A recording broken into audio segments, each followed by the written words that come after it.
బంగాళాఖాతంలో 2 రోజుల్లో అల్పపీడనం ఏర్పడనుందని వాతావరణ కేంద్ర అధికారులు ప్రకటించారు. ఈ అల్పపీడనం వాయుగుండంగా మారే అవకాశం ఉండడంతో తమిళనాడులో పలు చోట్ల చెదురుమదురుగా వర్షాలు కురుస్తాయన్నారు. ఇదిలా ఉండగా ఈ నెల 11, 13 తేదీల్లో చెన్నైలో పలు చోట్ల కుండపోత వర్షం కురిసే అవకాశం ఉందని తెలిపారు. ఈశాన్య బంగాళాఖాతంలో ఏర్పడనున్న అల్పపీడనం 2 రోజుల్లో పడమటి దిశగా శ్రీలంక తీరం వైపు నెమ్మదిగా కదులుతుందని పేర్కొన్నారు. ఈశాన్య అరేబియా సముద్ర పరిసర ప్రాంతాల్లో లక్షద్వీపాల్లో ఉపరితల ఆవర్తనం నెలకొనడంతో కన్యాకుమారి, తిరునల్వేలి, తూత్తుకుడి జిల్లాల్లో ఓ మోస్తరు వర్షాలు కురుస్తాయని తెలిపారు.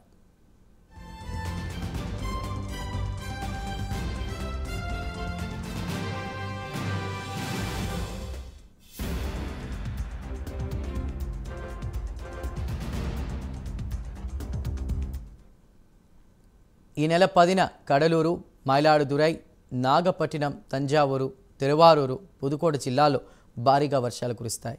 ఈ నెల 11, 13 తేదీల్లో చెన్నై, చెంగల్పట్టు, కాంచీపురం, తిరువళ్ళూరు, రామనాథపురం, పుదుకోట, తంజావూరు, తిరువారూరు, నాగపట్టినం, మైలాడుదురై, కడలూరు, విల్లుపురం జిల్లాల్లో, పుదుచ్చేరి, కారైక్కళాయ్ ప్రాంతాల్లో పలుచోట్ల కుండపోతగా వర్షాలు కురుస్తాయి. ఈ నెల 12న కన్యాకుమారి, తిరునల్వేలి, తూత్తుకుడి, తెన్కాసి, విరుదునగర్, మదురై, శివగంగ, రామనాథపురం, తంజావూరు, తిరువారూరు, నాగిపట్టినం, కడలూరు, మైలాడుదురై తదితర జిల్లాల్లో చెదురుమదురుగా వర్షాలు కురిసే అవకాశాలున్నాయని వాతావరణ కేంద్రం పేర్కొంది.